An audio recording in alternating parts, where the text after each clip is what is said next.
નમસ્કાર મિત્રો, સ્વાગત છે તમારું મારી ચેનલમાં. અને આજે આપણે વાત કરવાના છીએ ઓનલાઈન સેલિંગ વિશે. મીશો, ફ્લિપકાર્ટ અને એમેઝોન પર કઈ રીતે આપણે સેલિંગ કરી શકીએ એના વિશે આપણે સ્ટેપ બાય સ્ટેપ માહિતી આપણે આપવાના છીએ.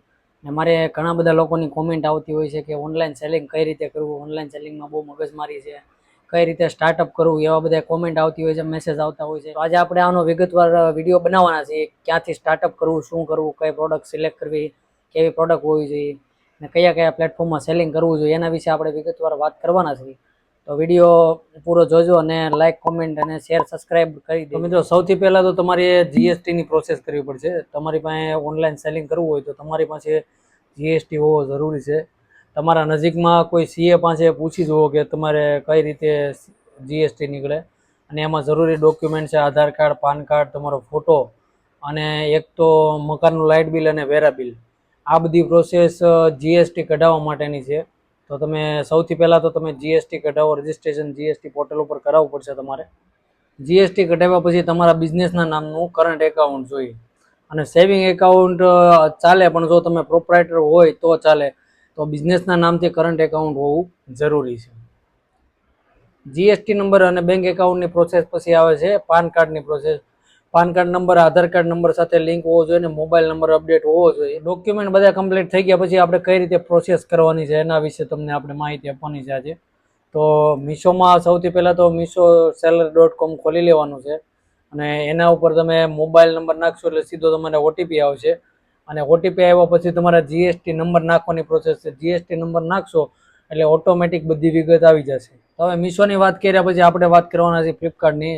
અને ફ્લિપકાર્ટ એક પ્રોફેશનલ ડેશબોર્ડ છે, તો એના માટે તમારે એક પ્રોસેસ અલગથી કરવી પડશે, કેમ કે મીશો કરતાં થોડુંક હાર્ડ છે.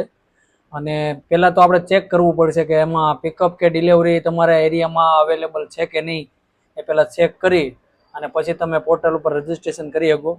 રજિસ્ટ્રેશન કરવાનું પ્રોસેસ સેમ જ છે, જેવી રીતે મીશોમાં છે એ જ રીતે તમે આ ફ્લિપકાર્ટમાં પણ રજિસ્ટ્રેશન કરી શકો છો, અને ઇઝી છે. રજિસ્ટ્રેશન પછી આપણે વાત કરીશું પ્રોડક્ટ વિશે. પ્રોડક્ટમાં જો તમે સુરતમાં રહેતા હોય તો મોસ્ટ ઇમ્પોર્ટન્ટ સાડી, કુર્તી અને ટોપ, ટ્યુનિક એવી બધી વસ્તુઓ અત્યારે ટ્રેન્ડિંગમાં ચાલે છે, તો એ પણ વસ્તુ તમે સેલ કરી શકો છો. પછી આપણે વાત કરીશું ડિઝાઇન અને ફેબ્રિક વિશે.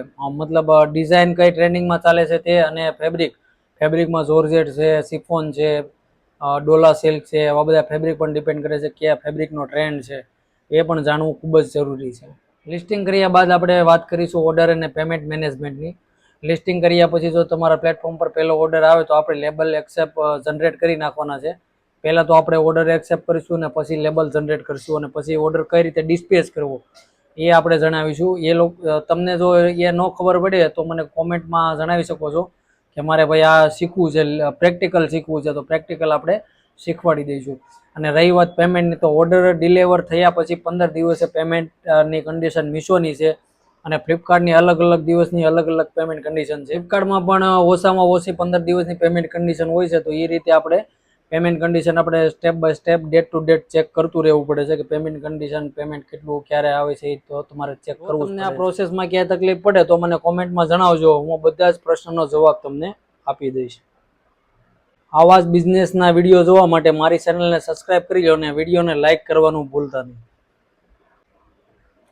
નીચે ફેસબુક અને ઇન્સ્ટાગ્રામની આઈડી પણ આપેલી છે, તો એમાં ફોલો કરી લેજો, કેમ કે વિડીયોના નોટિફિકેશન અવારનવાર ફેસબુકમાં સ્ટેટસ સ્ટોરી મુકાતી હોય છે, તો એમાં પણ તમને જાણવા મળી જશે કે શું હાલ ટ્રેન્ડિંગ છે